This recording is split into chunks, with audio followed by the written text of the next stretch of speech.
হযরত আবু বকর রাদিয়াল্লাহু বলেন, হে কাফেররা, আমার নবী বলেছেন বাইতুল মুকাদ্দাস গিয়েছেন, এটা কেন বিশ্বাস করব না? আমি তো এর চেয়ে দূরের বিষয় যদি মুহাম্মদ বলে আমি তো সেটাও বিশ্বাস করি। আমার নবী মুহাম্মদ সাল্লাল্লাহু আলাইহি ওয়াসাল্লাম বলেছেন জান্নাত আছে, আমি দেখি নাই, বিশ্বাস করেছি। বলেছে জাহান্নাম আছে, আমি কখনো দেখি নাই, আমি তাও বিশ্বাস করেছি। বলেছে কিয়ামত হবে, কিয়ামত দেখি নাই, বিশ্বাস করেছি। তিনি বলেছেন আল্লাহ আছে, আমি আল্লাহকে কখনো দেখি নাই। এত দূরের বিষয়গুলো যদি আমি আবু বকর বিশ্বাস করি, আর আমার নবী বাইতুল মুকাদ্দাস গিয়েছেন, এটা কেন বিশ্বাস করব না?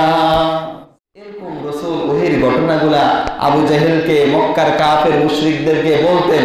এই জন্য রাসূলকে দেখে আবু জাহেল জিজ্ঞেস করেছে, বাতিজা আজকে কোন নতুন খবর টবর আছে নাকি? কারণ এরকম তো প্রায় তুমি নতুন নতুন খবর আমাদেরকে শোনাও, আজকে আছে নাকি? রাসূল বলেন, হ্যাঁ চাচা, আজকে তো নতুন এক বিস্ময়কর কাহিনী আছে।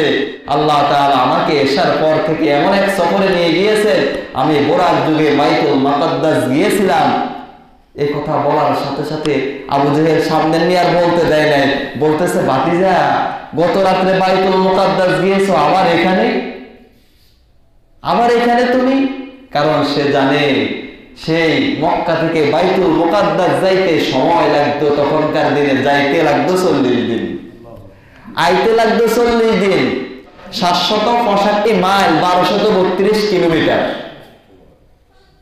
আবু জাহেল জানে এটা এক রাত্রে কখনো সম্ভব নয়। এই জন্য বলছে, ভাতিজা আবার এখানে তুমি?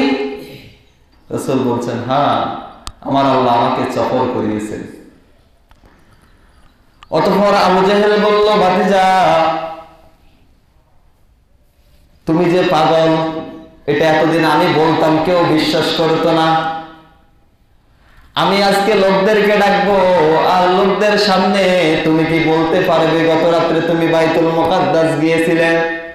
রাসূল বলেছেন, আমার সাথে যে ঘটনা ঘটানো হয়েছে, আমি যে জায়গায় সফর করেছি, আমি কেন বলতে পারবো না? আবু জাহেল মনে মনে কয়, আজকে প্রমাণ করে দিব মুহাম্মদ যে একজন পাগল। নাউজুবিল্লাহ। আবু জাহেল মক্কার আশপাশের লোকদেরকে আহ্বান করলো, আর নেতার ডাক শুনে মক্কার আশপাশের লোকেরা সবাই চলে আসলো। এই জন্য আমাদের নেতা ডাক দিয়েছেন।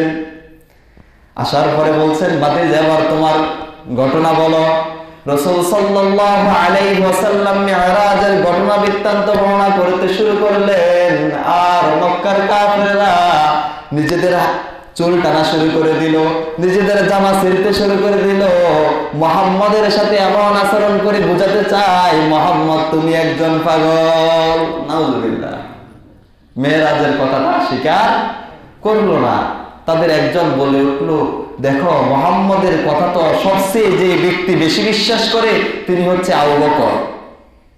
আজকে এই ঘটনা যদি মুহাম্মদ আবু বকরকে বলে, আবু বকরও বলবে মুহাম্মদ একজন পাগল।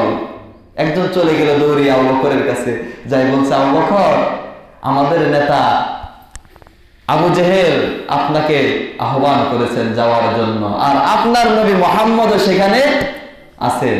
আবু বকর এই কথা শুনে দৌড়ে চলে আসলো।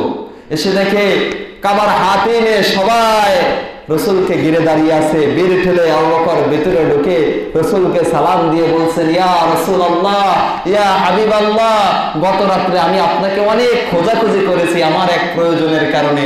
আপনি যেই হুজরাতে থাকতেন, আমি সে সকল হুজরায় গিয়ে আপনাকে তালাশ করেছি, আপনাকে কোথাও পেলাম না, আপনি কোথায় ছিলেন? সুবহানাল্লাহ। রাসূল বলেন, আবু বকর আমাকে কই থেকে পাইবে তুমি? আমি তো গত রাত্রে মেরাজে গিয়েছি। সুবহানাল্লাহ। কাপড়ে একটু অবাক হলো। মুহাম্মদ বলে গত রাত্রে ছিল না, সে মেরাজে গিয়েছে।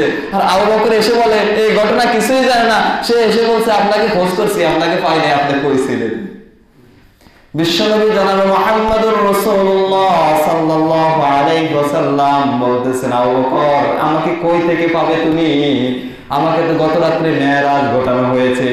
আমি তো গত রাত্রে বাইতুল মুকাদ্দাস গিয়েছি, সেখান থেকে সাতম আসমান পাড়ি দিয়ে সিদরাতুল মুনতাহায় গিয়েছি। জান্নাত জাহান্নাম সব কিছু দেখে আমি আবার সুবহে সাদিকের পূর্বে আবার মক্কায় ফিরে এসেছি। সুবহানাল্লাহ।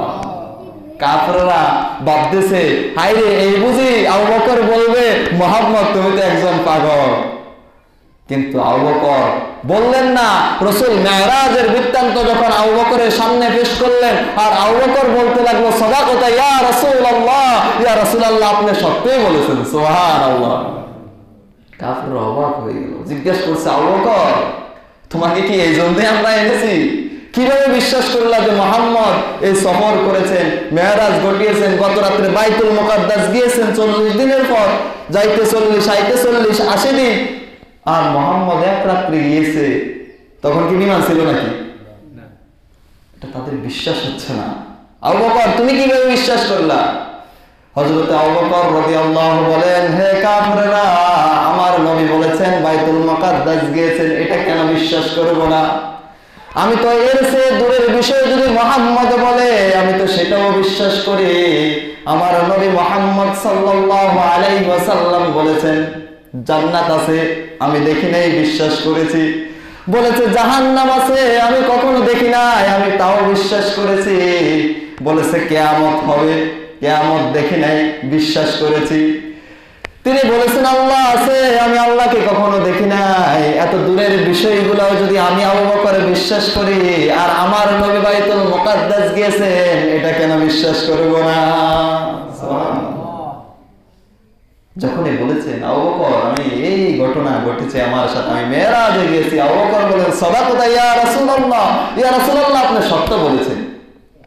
মক্কার কাফেররা যখন রাসূলকে মিথ্যাবাদী সাব্যস্ত করেছে, আবু বকর তখন রাসূলকে সত্যবাদী প্রমাণিত করেছেন। এই জন্য রাসূল বলেছেন আবু বকর আজ থেকে তোমার নাম শুধু আবু বকর নয়, আজ থেকে তোমার নাম হচ্ছে আবু বকর।